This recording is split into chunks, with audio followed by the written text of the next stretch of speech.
بسم اللہ الرحمن الرحیم۔ شروع اللہ کے نام سے جو بڑا مہربان اور نہایت رحم کرنے والا ہے۔ دیکھتی آنکھوں سنتے کانوں میری طرف سے تمام ویورز کو السلام علیکم۔ تو دوستو، میں آج آپ کو بتاؤں گا سید الشہداء حضرت امام حسین رضی اللہ تعالی عنہ کے بارے میں۔ حسین جو کہ پیدا مدینہ میں ہوا، جس کے گھر کا دروازہ مسجد نبوی کے اندر کھلتا تھا، جو مسجد نبوی کے اندر پیدا ہوتا ہے، مدینہ کی گلیوں میں کھیلتا رہا۔ اس حسین ابن علی کو مدینہ چھوڑنا پڑا۔ وہ اس بات کا علم و شعور بھی رکھتے تھے کہ مدینہ میں پھر کبھی نہیں آ سکوں گا۔ یہ حضور نبی کریم صلی اللہ علیہ وسلم کے در پہ آخری حاضری ہے، تو پھر کبھی شہر نور میں نہیں آ سکوں گا۔ تمام اہل بیت خاندان نبوت کے جتنے بھی لوگ تھے، ان سب کو شہر مدینہ منورہ یعنی مسجد نبوی کو الوداع کہا۔ رات کے موقع میں مدینہ منورہ مسجد نبوی کو چھوڑ کر مکہ مکرمہ کی جانب سفر کیا اور 3 شعبان معظم کو مدینہ منورہ میں پہنچے۔ ادھر کوفیوں کے خط آنا شروع ہو جاتے ہیں۔ حضرت امام حسین رضی اللہ تعالی عنہ مسلم بن عقیل کو صورتحال معلوم کرنے کے لیے بھیج دیتے ہیں۔ 40,000 کوفی آپ کے ہاتھ پر بیعت بھی کر لیتے ہیں۔ ادھر 25,000 پیدل حج کرنے والے حضرت امام حسین 8 ذی الحج کو احرام باندھتے ہیں، لیکن آپ کو پتہ چلتا ہے کہ حاجیوں کے روپ میں قاتل چھپا دیے گئے ہیں، تو آپ اس احرام حج کو عمرے میں تبدیل کر دیتے ہیں۔ تو تمام دوست و احباب مہربان آپ کو روکتے ہیں کہ نہ جائیں۔ کوفی یعنی کوفے والے کبھی آپ سے وفا نہیں کریں گے۔ آپ کے والد سے محترم کو بھی وہاں شہید کر دیا گیا، لیکن آپ ایک فرض کو نبھانے کے لیے جا رہے ہیں۔ اس پر شاعر کیا کہتا ہے؟ میرے غم گسارو میرے مہربانوں، نہ روکو مجھ کو جانے دو۔ میرے غم گسارو میرے مہربانوں، نہ روکو مجھ کو جانے دو۔ مجھے نانے کے دین کی ڈوبتی کشتی بچانے دو۔ میں جاتا ہوں کہ دنیا پہ وفا کا نام رہ جائے۔ میں جاتا ہوں کہ دنیا پہ وفا کا نام رہ جائے۔ میں رہوں نہ رہوں پر عظمت اسلام رہ جائے۔ میں نہیں جاتا تو نبی کے گھر کی آن جاتی ہے۔ تمہارا دین جاتا ہے، میری غیرت ایمان جاتی ہے۔ امام حسین یہاں سے چلتے ہیں کہ خبر آتی ہے کوفہ والوں نے حضرت مسلم بن عقیل کو شہید کر دیا ہے، تو نعمان بن بشیر کو معزول کر دیا گیا۔ ابن مرجانہ ابن زیاد کو مقرر کر دیا گیا، جو بہت سخت گیر شخص تھا۔ اس نے لوگوں کو ڈرایا دھمکایا۔ کوفے کے لوگوں کے دل بدل گئے اور وہ اپنے وعدے سے مکر گئے۔ وہ منظر کتنا دل گداز تھا جب امام نماز کے لیے کھڑے ہوئے تو 40 لوگ آپ کے پیچھے تھے۔ جب سلام پھیرا تو امام نے دیکھا کہ پیچھے کوئی نہیں ہے، تو لوگوں نے اپنے دروازے بند کر لیے۔ پھر حضرت مسلم بن عقیل کو بے دردی سے شہید کر دیا گیا۔ لوگ یزید کے خوف سے 40,000 کوفی دین سے منحرف ہو گئے کہ کہیں حکومتی تشدد کا شکار نہ ہوں۔ تو پھر حضرت امام حسین رضی اللہ تعالی عنہ میدان کربلا میں پہنچے۔ 7 محرم الحرام کو پانی بند کر دیا گیا اور لگاتار 3 دن تک پانی بند رہا۔ 22,000 کی فوج صرف 72 لوگوں کے لیے کہ خوف زدہ ہو کر یزید کے ہاتھ پر بیعت کر لی، لیکن حضرت امام حسین رضی اللہ تعالی عنہ باطل کے سامنے نہ جھکے۔ نبی اکرم صلی اللہ علیہ وآلہ وسلم کا لعاب چوسنے والے، نبی صلی اللہ علیہ وآلہ وسلم کے کندھوں پر کھیلنے والے امام حسین پوچھتے ہیں کہ میرا کیا قصور ہے؟ میری تم سے کیا دشمنی ہے؟ میں نے کون سی زیادتی کی ہے؟ میں بوسہ گاہ رسول ہوں، لیکن پھر بھی انہوں نے آپ کا لحاظ نہ کیا۔ لیکن پھر میدان کربلا میں حضرت امام حسین رضی اللہ تعالی عنہ کو شہید کر دیا گیا۔ آپ کے اعوان و انصار کو شہید کر دیا گیا۔ حضرت امام حسین رضی اللہ تعالی کا کٹا ہوا سر اور 71 افراد کے سر نیزوں پر چڑھا دیے گئے، اور جبکہ 10 سواروں کو ابن سعد نے کہا کہ ان کو رون دو، اور گھوڑوں کے ٹانپوں تلے حضرت امام حسین اور ان کے اعوان و انصار کو رون دیا گیا، حتیٰ کہ ان کی اسخان مبارک، ان کی ہڈیاں چور چور ہو گئیں، اور روندنے سے قبل ان کے کپڑے بھی اتار دیے گئے۔ اور اللہ اکبر، کیسی دردناک گھڑیاں تھیں، یہ کیسا دل گداز منظر تھا۔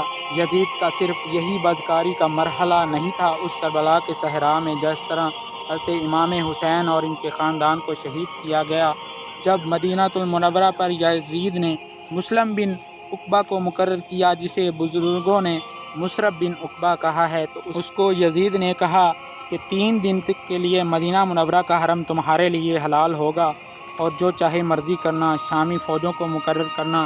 وہاں بھی انہوں نے 10,000 تابعین اور 700 صحابہ اکرام کو شہید کیا۔ حضرت ابو سعید خدری رضی اللہ تعالی عنہ جب گھر سے نکلے تو آپ کافی بوڑھے ہو چکے تھے، تو انہوں نے آپ کو پکڑا اور پوچھا کہ کون ہیں، تو آپ نے کہا میں ابو سعید خدری ہوں۔ تو سپاہیوں نے آپ کو داڑھی سے پکڑ کر کھینچا اور کہا کہ جو کچھ تمہارے پاس ہے وہ ہمیں دے دو۔ تو حضرت ابو سعید خدری رضی اللہ تعالی عنہ کے پاس 2 کبوتر تھے، تو وہ آپ سے لے گئے۔ اللہ اکبر۔ حضرت ابن سنان رضی اللہ تعالی عنہ جو حضور نبی کریم صلی اللہ علیہ وآلہ وسلم کے علم بردار تھی، تو ان کو پہلے ستو پلایا گیا اور پھر ان کی گردن کاٹی گئی اور کہا کہ یہ ہے وہ ستو جو تم آخری بار پی رہے ہو۔ اور ایک گھر میں شامی فوج داخل ہوئی اور ایک خاتون کے ہاں ابھی ایک بچہ پیدا ہوا تھا، اور جب کہ قابلہ نے دائیا نے بچہ کو ماں کی چھاتی پر لٹایا اور ماں کا پہلا دودھ پی رہا تھا، تو یہ جا کے کہنے لگے نکالو جو کچھ تمہارے پاس ہے۔ تو خاتون نے کہا کہ میرے پاس کچھ نہیں ہے۔ کیا تم نہیں جانتے کہ یہ کس صحابی کا بچہ ہے؟ یہ وہ صحابی ہیں جنہوں نے بیت الشجرہ کے موقع پر حضور نبی کریم صلی اللہ علیہ وآلہ وسلم کے ہاتھ پر بیعت کی ہے۔ انہوں نے اس چیز کا بھی لحاظ نہ کیا اور کہا ہے جو کچھ تمہارے پاس ہے نکال دو، ہمارے حوالے کر دو۔ لیکن ماں اپنے بچے سے مخاطب ہو کر کہتی ہے جو ابھی دودھ پی رہا ہے، اگر میرے پاس کوئی قیمتی سے قیمتی چیز بھی ہوتی تو وہ میں تم پہ قربان کر دیتی، لیکن میرے پاس کچھ نہیں ہے۔ اور ایک شکی نے آگے بڑھ کر بچے کو ایک ٹانگ سے پکڑ کر کھینچ کر دیوار میں پٹک کر مارا، دماغ سے تمام بھیجا باہر نکل آیا۔ کیا کیا زیادتیاں نہیں کی گئیں۔ وہاں بھی 700 صحابہ حرا کے واقعہ میں شہید کر دیے گئے، 10,000 تابعین شہید کیے گئے۔ مسجد نبوی میں ممبر رسول کے گرد گھوڑے باندھے گئے، اور جو کہ ممبر رسول اور مصلی رسول کے گرد لید کرتے رہے۔ حضرت سعید عبد المسیب فرماتے ہیں کہ جو کوئی مسجد نبوی میں آتا اسے یزید کے سپاہی پکڑ کر لے جاتے، اور جب کہ مجھے نابینا سمجھ کر چھوڑ دیتے، لیکن میں پریشان تھا کہ ظہر کا وقت ہوگا، عصر کا وقت ہوگا، مغرب و عشاء کا وقت ہوگا، یہ اذان اقامت نہ جماعت ہوگی، تو کیسے مجھے پتہ چلے گا کہ نماز کا وقت ہو گیا، میری نماز کا کیا ہوگا؟ لیکن جیسے ہی نماز کا وقت ہوا تو گنبد خضرا سے اذان کی آواز بھی آئی، اقامت کی آواز بھی آئی۔ 3 دن تک گھوڑے مسجد نبوی کے اندر بندھے رہے اور مدینہ کی حرمت کو پامال کیا گیا۔ استغفر اللہ۔ یہ بدتماش مدینہ کے گھروں کے اندر داخل ہوئے، اور جو بدکاریاں انہوں نے کی ناقابل برداشت ہیں، کلیجہ منہ کو آتا ہے۔ 1002 شیزائیں ان بدکاروں کی بدکاریوں کی وجہ سے کمواری حالت کے اندر حاملہ ہوئیں، اور جب کہ 3 دن تک مدینہ منورہ کا حرم پامال کیا گیا، پھر مکہ المکرمہ بیت اللہ پر گولے برسائے گئے، بیت اللہ کا غلاف جل گیا، وہ تو یزید مر گیا، اور حضرت عبداللہ ابن زبیر رضی اللہ تعالی عنہ نے اپنی خلافت کا اعلان کیا، اور یزید کے کرتوت تھے ادھر اہل مدینہ منورہ اور ادھر مکہ مکرمہ کو ستایا۔ رسول اللہ صلی اللہ علیہ وآلہ وسلم کے خانوادے کی بے حرمتی اور توہین کی، نہ صرف ان کو قتل کیا گیا، ان کی لاشوں پہ گھوڑے دوڑائے گئے۔ ابن سعد شمر خیموں میں داخل ہوا، مخدرات اسلام کی بیٹیاں کی چادریں چھیننے کی کوشش کی گئی۔ حضرت زینب سلام اللہ علیہا نے مخاطب ہو کر کہا ہمارے چہروں کی رکھوالے چلے گئے تو کیا ہوا؟ اے ظالم، تو خیال نہیں کرتا کہ ہم رسول اللہ صلی اللہ علیہ وآلہ وسلم کی بیٹیاں ہیں؟ حضرت شہربانو، حضرت زین العابدین اور حضرت زینب سلام اللہ علیہا، ان تینوں کو ایک اونٹ پر باندھا گیا، اور باقی اونٹوں پر حضور صلی اللہ علیہ وسلم کی شہزادی اور سادات کو باندھا گیا، رسیوں سے جکڑا گیا، کوفہ کی طرف روانہ ہوا۔ آگے آگے شہیدوں کے سر اور پیچھے پیچھے قافلہ چل رہا ہے۔ جب یہ قافلہ وہاں سے گزرا جہاں لاشیں پڑی ہیں، حضرت زین العابدین جو کہ ابھی 14 سال کے ہیں تو بیمار تھے، ان کا حوصلہ نہ ہوا، ان پر غشی طاری ہونے لگی۔ وہ ابن کثیر اور باقی لوگوں نے لکھا ہے کہ جب ان کی حالت ایسی ہوئی تو پھر حضرت زینب سلام اللہ علیہا، جنہوں نے بڑے حوصلے کے ساتھ تمام مشکلات کا سامنا کیا تھا، ان کے صبر کا پیمانہ لبریز ہوا، ان کی آنکھوں سے آنسو بہنے لگے، تو حضرت زینب سلام اللہ علیہا، جو کہ حضرت امام حسین کی لاش پر کھڑی ہیں، جس کی ہڈیاں ٹوٹی ہوئی، روندی ہوئی لاش، وہ برہنہ بدن کٹا ہوا، سر نیزے کی نوک پہ لاش پڑی ہے، تو حضرت زینب سلام اللہ علیہا نے مدینہ کی جانب منہ کر کے کہا، یا رسول اللہ، اے ہمارے آقا، اے ہمارے نانا محترم، یہ دیکھیے آپ کا حسین پڑا ہے، بدن سے کپڑے اتار لیے گئے ہیں اور صحرا میں تیز ہوا چل رہی ہے، مٹی آپ کے جسم کو ڈھانپ رہی ہے، آپ کی اولاد کاٹ دی گئی ہے، دیکھیے آپ کی بیٹیوں کے ہاتھ باندھ دیے گئے ہیں، اونٹوں سے کس دیے گئے ہیں، آگے آگے شہداء اور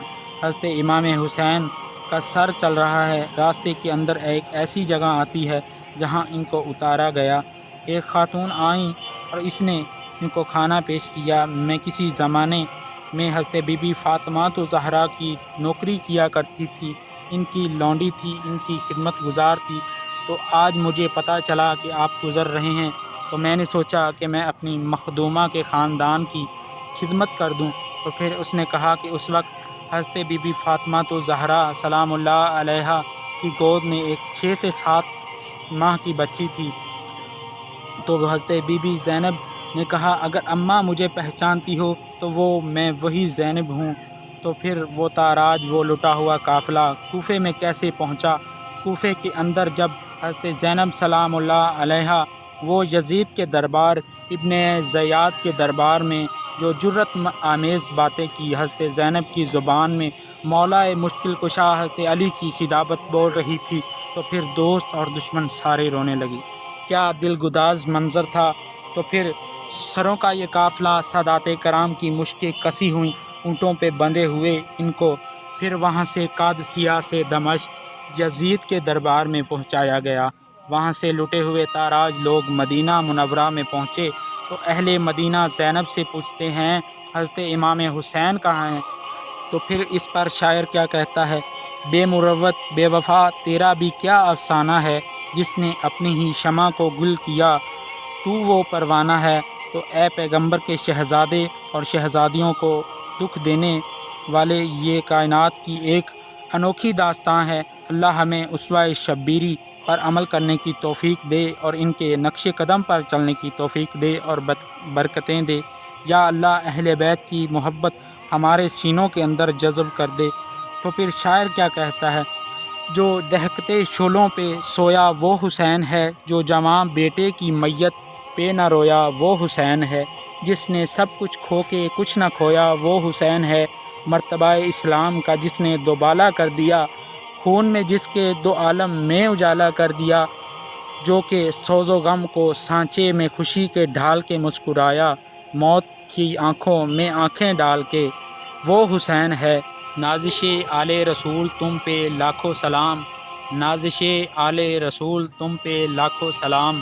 حضرت امام حسین رضی اللہ تعالی عنہ نے تا قیامت ایک ایسی مثال قائم کر دی ہے جسے دنیا کبھی نہیں بھلا پائے گی، اور جب کہ یہ بھی بتلا دیا کہ باطل کے سامنے کبھی جھکنا نہیں، تو یزید کل بھی مردہ تھا، یزید آج بھی مردہ ہے، تو حسین کل بھی زندہ تھا، حسین آج بھی زندہ ہے، زرخ نوئے بشر کے تارے ہیں حسین، زرخ نوئے بشر کے تارے ہیں حسین، ابھی قوم کو بیدار تو ہو لینے دو، ہر قوم پکارے گی ہمارے ہیں حسین۔